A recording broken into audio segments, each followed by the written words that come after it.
Illinois shake things up in the Big Ten? That's on today's Locked On Big Ten Squad. You're talking ball with the Big Ten Squad. From USC to Ohio State, from Michigan to Oregon, from Nebraska to Washington, it's the local experts of the Locked On Podcast Network bringing you scoops, breakdowns, and the most comprehensive preview of the upcoming Big Ten weekend. No hurt feelings and thin skin allowed. Squad up, you're part of the Big Ten Squad. Happy Thursday, everybody. Welcome to this week's Locked On Big Ten Squad. I'm your host, Spencer McLaughlin, neutral arbiter of all things college football. Trent Condon of Locked On Hawkeyes has to go, so before I introduce everybody else, we started this a little late. Trent, give me your thoughts on the new 5-5 eligibility rule likely to be the law of the land in college football. Yeah, I absolutely love it because I've been complaining about this for about the past decade. And certainly when the ridiculous 4-game, you can still redshirt rule went in for football, it felt like it was inevitable that it was going here. Get away from the waiver process. No more sick uncle, any of those kind of things. 5 for 5. It is the right thing to do. It is one of the few things that the NCAA feels like they actually got right. That is a seasoned veteran take right there. Look, it got it in under the bell, just like that. So Trent's got a roll. Jacob Goins of Locked On Hoosiers is here. Isaiah Hole, Locked On Wolverines. Ryan Herrings of Locked On Badgers. And Jay Stevens of Locked On Buckeyes as well. Goins, welcome you're back, in. Spencer. Welcome back. Thank you. It is great. Yeah. It is great. It is great to be back. Order has been restored. I here can't at the believe Big you Ten did Squad. Come back. The trip you took and the places you went, I just figured you'd stay. But I know there was a small temptation, but I got to tell you, I missed air conditioning and good water, man. By the end of it, I saw that heat wave coming. I said, I don't need to stay over here. No AC? God, they really don't have air conditioning? I know, dude. Of all the things the Europeans on the internet are amazed at America about, I'm surprised AC hasn't come up more often. You know, they're impressed with things like Buc-ee's and free refills and like all this stuff. Like, I can't believe Waffle House is amazing. It's just incredible. And I'm like, have you been to a college football game yet? Clearly, you haven't. But soon, Jacob, we may very well have some semblance of steady rule-following procedures for everyone to adhere to. I'm sure a few people will try and challenge this, but overall, I feel like this is one of those things that everybody actually thinks is a good idea. I have a feeling on this call, everybody will be in agreement that 5-5 is the way to go. And, you know, there are some people who are making complaints and raising, you know, a little bit of stink about it because as Trent said on the way out, it's like, yeah, but what if I have a sick relative or what if I tear my ACL in fall practice? And it's like, well, that's called life. I don't know what to tell you. The NCAA has been pushed around for so long. They finally decided to put in some guidelines, to put in basically an order of this is how it is, no matter what. Everybody fits into this system, and I think it's the way to go. I like Dolores Umbridge out there. They will have order. Did anybody get that reference? Nope. Isaiah, at least a little? Okay, cool. You guys are all too cool for Harry Potter or whatever. Anyway, Craig, we're moving in the right direction, right? We are. By the way, I'd like to introduce myself to the new host of the Locked On Big Ten Squad, Spencer. My name is Craig Sheeman. It's good to meet you. Nice to meet you too, Craig. Why are you so much older than everybody else that's here? How come I was just born a lot earlier than all of you guys. Oh, okay. Wow. Facts. You by the way, can't argue that. I'm still Ryan from 2 weeks ago wearing the Badger hat, still going viral on my channel. So kudos to you. Let's go. That's fantastic. Yes, there are a lot of things that are debatable, but the 5-5, spot on. Got to do it. No confusion with redshirting. All that's gone. No more 8-year seniors who are 27 years old playing college football. This is one thing I think that everybody can agree with. The 5-5 format is the way to go moving forward. Some kids should feel lucky. Hey, get to play 5 years of college ball instead of the usual 4. Some usually don't get on the field the freshman year. I think it'll work out pretty well for everybody. Ryan, is it as agreeable as this will be Luke Fickell's last season in Madison? Negative. No, we were bouncing back this year. We did our win total. Remember, we all went over. You That's were true. with me, Spence. I know. You were with me. I know, but I had to come on here and start taking jabs. How else could I No, reintroduce no, myself we're- as host of the squad? For the third year in a row, I'm taking the over. We're gonna nail it though. Third time's the charm. I love this, and one of the points I made was you guys weren't there, but my middle school dance, it was super awkward. Right? Like, super awkward, which is like similar to the red shirt dance. We do You right sure now. none of us were there? Did you get kidnapped in that one too, or I don't think did you almost? I'm too old to have been there myself. You could have chaperoned it. I'm not sure. Like, it was super awkward though. Like, it's a little in, out. Am I gonna dance? No, cool, right? I'll just stay to the sideline. No, I'm gonna jump in now. No.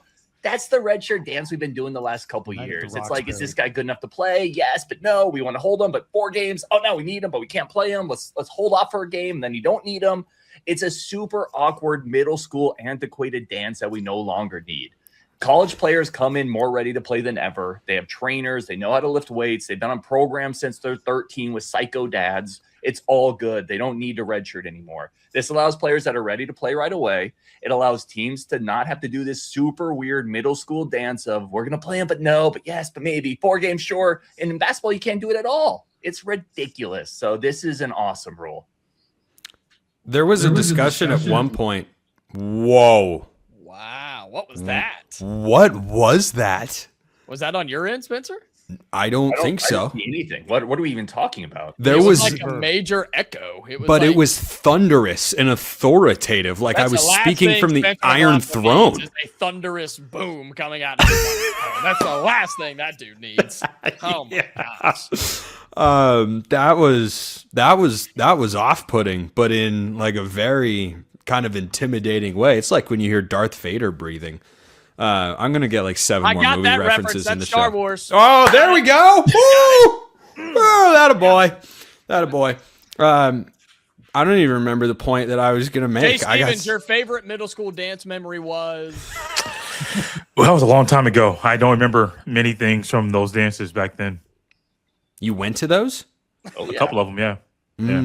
I was not that brave. You didn't go. In middle school?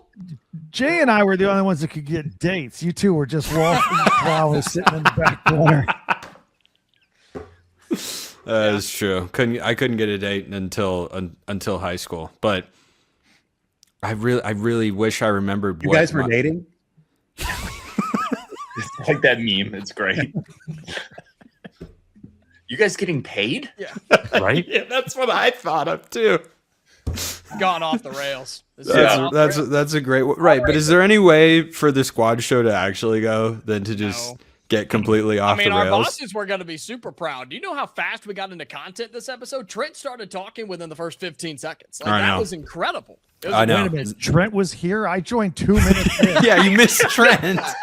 Yeah. You missed Trent. So Trent said, I've only got until 8 minutes past the top of the hour. We didn't start until the 6-minute mark. We've got a 45-minute intro that we listen to every show that we got to get through. And so then I look down and it's 7 minutes after the hour and I'm like, Trent has a hard out. And so before I introduce everybody, I just go, Trent, give me your thoughts on the 5 and 5. And then he does it, and then he locked off, and then you hopped on like 90 seconds later. He's like, hi, I've got softball practice later. Yeah. That was pretty much it. Yeah. Yeah. That was pretty much it. That was pretty much it. Jay and Isaiah, would you like to share your favorite middle school dance memory? Isaiah, it's your turn. No, I don't have a middle school. I went to very small Christian schools that I think thought dancing was. I mean, you've seen Footloose. No, you probably haven't seen Footloose.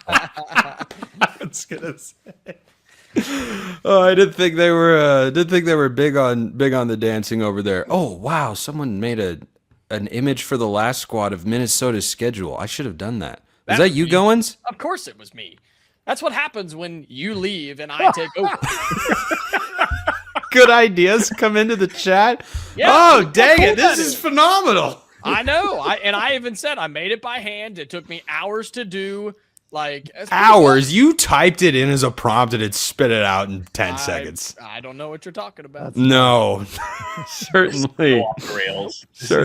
certainly not. We'll get back on the rails, and we'll talk about whether Illinois is going to do what they failed to do last year. Unfortunately, Sonny Verma of Locked On Illini is not here, but we are going to talk about his team anyway, whether he likes it or not. And if he's upset with that, maybe he should show up for work sometime.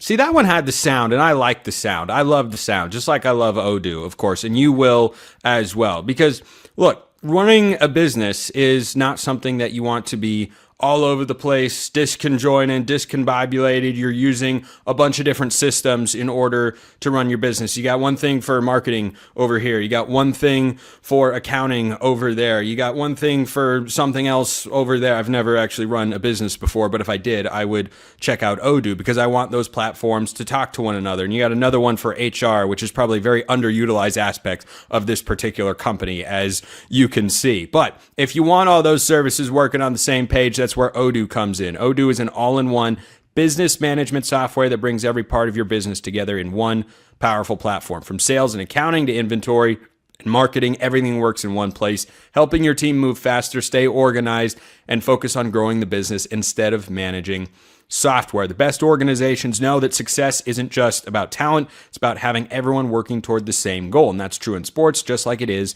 in business. You want to be streamlined, you want to be working together, you want things to be simple and efficient. Great organizations win because operations matter. That's why you should get Odoo. Try for free today at odoo.com/lockedon. That's odoo.com/lockedon, odoo.com/lockedon. That's the place to go. Check out Odoo at odoo.com/lockedon. Do you guys have the sound all the time on those 10-year transitions? Because 10 years of the Locked On Podcast Network, of course. Do you have them? Yeah. Yes. So I had them. The squad ones. I think just on these. I had them, and then they went away, and I like them. They're fun. They're funky. It's snappy. They added, snappy. They had a little moxie, little pizzazz, little juice.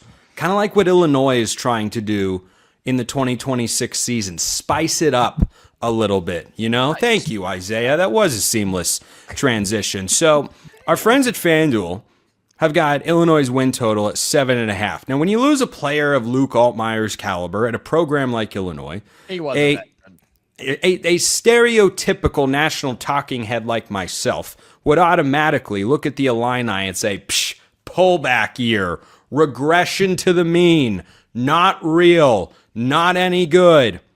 But then you get a scheduling break like the one the Illini got, and I tell you what, Jacob Goins, for those on audio, the schedule goes like this. UAB, Duke, Southern Illinois, all at home. They go at Ohio State, they host Purdue, at Michigan State, a bye before they play Oregon, go at Maryland, host Nebraska, go at UCLA, host Iowa, and then go at Northwestern. I have seen far more difficult schedules than this one for Illinois. So 7.5. Where are you feeling on the Illini? Flush out the thoughts of the team that I might have picked to beat Indiana last year. Yeah, you want to know what happened in the result of that game? It's the photo behind me. That was the historical beatdown that Indiana handed out when pretty much everybody realized, okay, the Hoosiers were for real. Look, 7.5 is not crazy, right? That's not an unattainable win total. And you start looking at the schedule as you just read out, they should start 3-0. I think they can beat. I'm looking at games they can win. I think they beat Purdue. I think they can beat one of Maryland or UCLA on the road. That's 5. They'll beat Northwestern on the road. That's 6. Now you're talking about trying to find 2 more wins with Ohio State, Michigan State, Oregon, and Iowa. And Nebraska in there too. I don't know. They get some of their tougher games at home. Going on the road to Ohio State, don't worry about that one. But hosting Nebraska, hosting Iowa, I'm going to say they get 7. I think they go just under their 7.5. I'll say they go 7-5 this year. I don't trust them in some of those 50-50 games on the schedule. They are tough. They have struggled to really level up and beat, the Wisconsins of the world. the cream of the crop. He struggled with that last year. You are not incorrect. One of four teams that struggled with that task last year.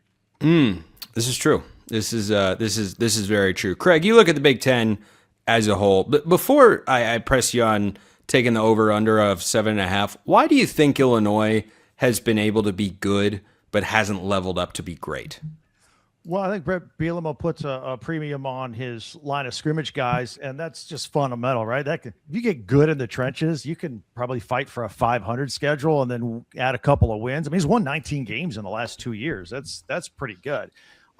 Before I give you a win total, though, as an Indiana grad, I got to ask Jacob, as the Hoosiers beat Miami in the Natty, crushed Alabama in the Rose Bowl, beat Oregon twice, won the Big Ten championship. You're putting a picture of a game in September against Illinois on your wall? That's what you chose? To be fair, I bought this like 2 weeks after the game and hung it up mid-season, and then they just continued to top it and top it and top it. So yeah, I might be due for an upgrade, but I didn't know that they were going to have 8 other performances better than the beatdown they handed to Illinois. In my defense, I think that Illinois game is the best one. At the time, the Illinois seemed like a once in a lifetime blowout. I'll give you that. And who knows what was coming? This is the best it'll ever get at Indiana for football. Yeah. A ranked team that we blew out. What more could they possibly achieve? Yeah, exactly. I got Illinois at 7 wins through the Nebraska game. So can they win one more at UCLA, home against Iowa, or at Northwestern for the season finale? And I think they can win one of those. I think all those 3 opponents are pretty good, so it might be sketchy. So if they get over this year, I mean, it's by the hook. I'll give them the 8th game if they can come up with a win in those last 3. So you like them at the over 7.5. By the way, work in silence sometimes, my friends. Oh, dang it, that's not as good. Whoa! It also wasn't silent, if you want to be really fair. I should have muted my mic. Yeah. More while I was typing. I mean, that's not bad. Of course, now you can just see my shoulder flailing in the corner of the screen. Yeah, like I'm getting some type of Dak Prescott workout, just. That's also not right. That's not correct. Indiana's not on that schedule. Oh, dang it. Nor is Minnesota. Or Wisconsin or Penn State. That is still says Illinois. Okay, I'm gonna take. I'm gonna be taking that off the screen. Yeah, put that up there. Look, I did not proofread it in real time. I was more concerned with the immediacy, and I got to tell you, whenever people talk about AI taking over, I say, look at what it can't do. There are people who are like, it's gonna take out all these jobs. And I'm like, it can't make a schedule, guys. Like, isn't this like the definition of user error? Like, is that what this is right here? It's got the yips. Spencer's been gone for a couple weeks. Whoa! I put the right command in. Yeah, he's bad just information in, bad information out. Jeez, that's tough. Yeah, I don't know where was this last year's schedule. I don't know, but that's terrible. Like that no, it's not even. Hold on, now no. Now we have to put it back up because this is actually really funny. So I think they played Ohio State at home last year, but they played Oregon on the road in October the year before. And that Indiana game was in Bloomington, not at home for them. This is a 3-year composite. This is also yeah. What ChatGPT agent did you go like to the first one? Is that like the original ChatGPT you're using? Yeah. Hey, no free pub, man. What AI did you use? I used one that I'm familiar with. That given clearly not. How did you get this other? Like, this is perfect. Is this even accurate? This is accurate. Yes, the Minnesota one is accurate. Right? Dude, Minnesota, Michigan, week 5 in Minnesota, right? Yeah. Okay. Minnesota, Mississippi State is such a random non-conference football game. It's awesome. That I would love for Minnesota to beat so that we can go to SEC folks that love to be like, the SEC's depth. It's so much blah, blah, blah, blah. If I hear that one more time, I'm gonna But isn't smash a that damn window. combination- Those are two teams that like the conferences don't really claim. Like, are we really claiming Minnesota? Thank Does you. The SEC really claim Thank you. Mississippi State? Let's be real. But those are the sorts of matchups that the SEC loves to flaunt. And granted, Only when they win.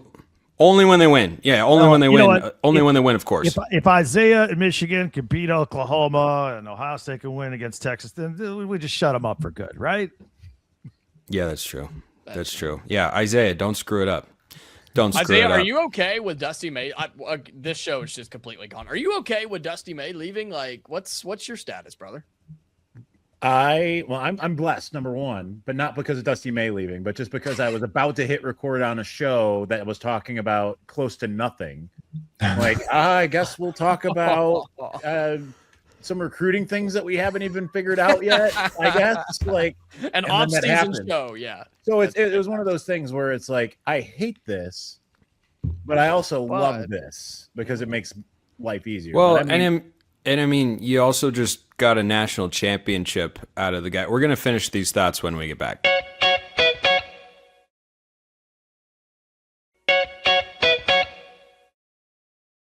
You just got a national championship out of Dusty May.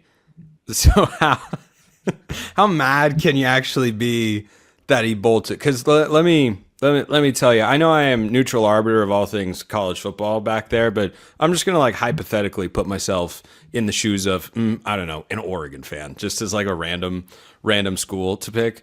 If I were an Oregon fan and I'd waited a lifetime or more, seemingly, for a national championship in football, when that one arose, I can assure you, if they went 3-9 and 3-9 the next 2 years, I wouldn't care.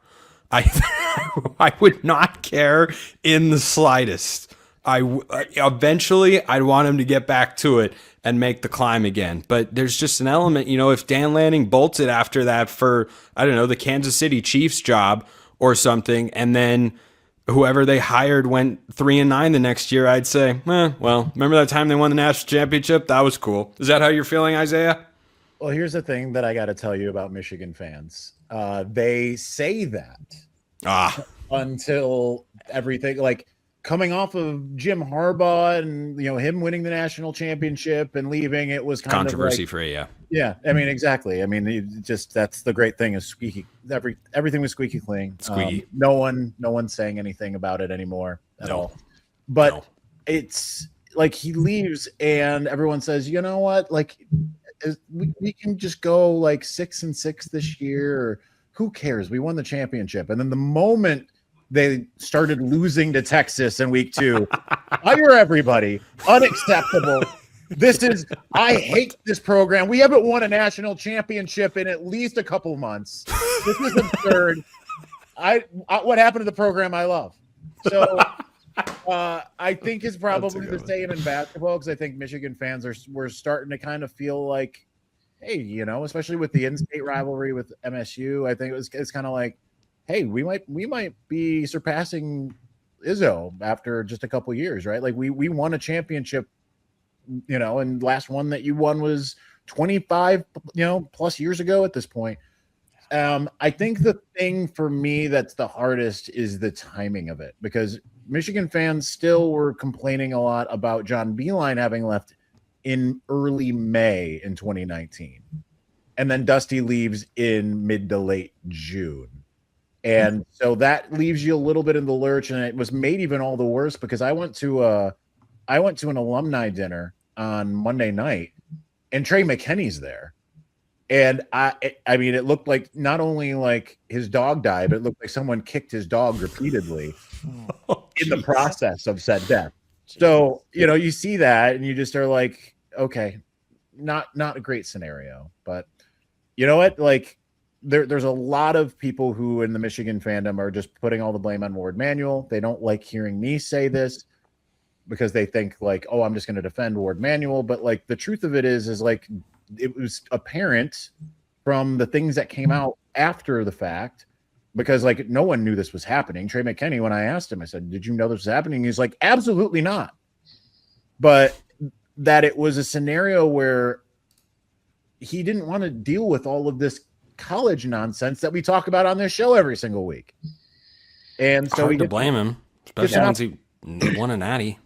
And he can go coach Cooper Flag. Like there's worse landing spots. And he finally gets to coach Morez Johnson Jr. He's been wanting to do that for some time. Yeah. By the way, Isaiah, just to put a bow on the point that you made, Illinois 7.5 over under. I got him over. I think they over. I think they go 10-2 next year. 10-2. Oh, I picked them to do that last year. They went 8-4.